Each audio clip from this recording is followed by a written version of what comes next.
આંતરરાષ્ટ્રીય સરહદ પર પણ ઉત્સાહથી યોગ દિવસની ઉજવણી કરવામાં આવી। અહીં નડાબેટ ભારત પાકિસ્તાન આંતરરાષ્ટ્રીય બોર્ડર પર રાજ્યકક્ષાની ઉજવણી કરવામાં આવી હતી કે જેમાં આર્મી અને જવાનો સાથે રાજ્યના મુખ્યપ્રધાન ભૂપેન્દ્ર પટેલ અને વિધાનસભા અધ્યક્ષ શંકર ચૌધરી પણ હાજર રહ્યા અને યોગ કર્યા। સાથે અનેક મહાનુભાવો તેમજ 2500થી વધુ લોકોએ બે સરહદોને જોડતા 0 પોઈન્ટ પર યોગ અને પ્રાણાયામ કર્યા છે।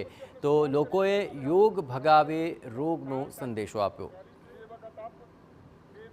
21 જૂન એટલે કે આંતરરાષ્ટ્રીય યોગ દિવસ અને આ જ યોગ દિવસની રાજ્યકક્ષાની ઉજવણી છે તે બનાસકાંઠામાં કરવામાં આવી રહી છે, જેમાં નડાબેટ બોર્ડર ખાતેથી આપ સીધા દ્રશ્યો જોઈ રહ્યા છો।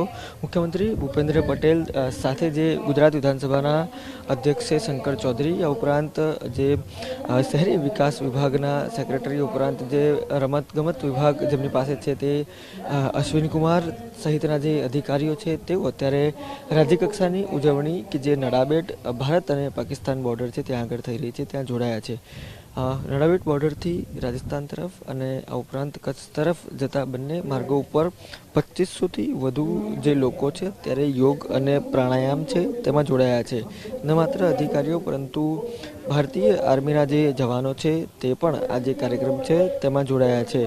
2014માં જે યોગ છે તેને આંતરરાષ્ટ્રીય સ્તરે ખ્યાતિ મળ્યા બાદ 10મી આવૃત્તિ છે જેની આંતરરાષ્ટ્રીય સ્તરે ઉજવણી કરવામાં આવી રહી છે, ત્યારે વર્ષ 2024માં આંતરરાષ્ટ્રીય યોગ દિવસની ઉજવણી રાજ્યકક્ષાની ખાસ વાત કરવામાં આવે તો તેની ઉજવણી આંતરરાષ્ટ્રીય સરહદ ઉપર એટલે કે નડાબેટ ઉપર અત્યારે કરવામાં આવી રહી છે।